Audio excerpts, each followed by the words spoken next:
District and session court Islamabad ने PTI रहनुमा फवाद चौधरी की दरख्वास्त जमानत पर इलेक्शन कमीशन की परसों तक का टाइम देने की इस्तदा मुस्तरद कर दी। 12 बजे प्रोसिक्यूटर को रिकॉर्ड समेत तलब कर लिया गया।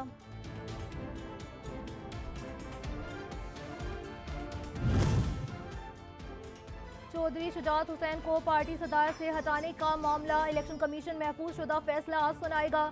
इमरान खान के पार्टी ओहदे से मुतालिक केस की समाअत भी आज होगी।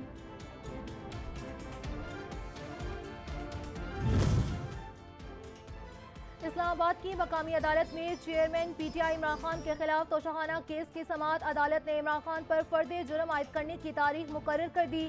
चेयरमैन पीटीआई पर 7 फरवरी को फर्द जुर्म आयद की जाएगी।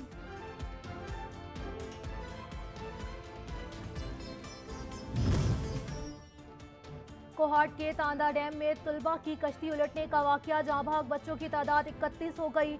8 लापता तुलबा की तलाश जारी है। 11 को नमाज जनाजा अदा करके बाद सुपुर्द खाक कर दिया गया। पाकिस्तान और IMF के दरमियान मुज़ाकरात का दौर आज से शुरू होगा। मुज़ाकरात में 9वें इक़्तिसादी जायजे पर बातचीत होगी। सैलाब के बाद पैदा सूरत हाल और मुआशी अहदाफ का जायजा लिया जाएगा।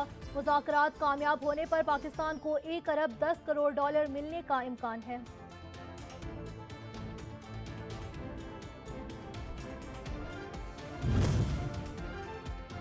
ANF की मुल्कगीर इज़दादे मुनशियात कार्रवाइयाँ, बलोचिस्तान से भारी मिकदार में मुनशियात बरामद कर ली गई। कला अब्दुल्ला के करीब बर्फानी पहाड़ों में चर्स की फैक्ट्री पर छापा मारा गया। 459 किलो 220 ग्राम चर्स और 40 किलो 650 ग्राम भंग के बीज बरामद कर लिए गए। और शेखुपुरा में डाकुओं और पुलिस के दरमियान फायरिंग का तबादला, अपने ही साथियों की फायरिंग से 2 डाकू हलाक हो गए। एक देहाती जख्मी हो गया। जख्मी शख्स को तिब्बी इमदाद के लिए अस्पताल मुंतकिल कर दिया गया। डाकू राजनी और चोरी के मुकदमात में मतलूब थे।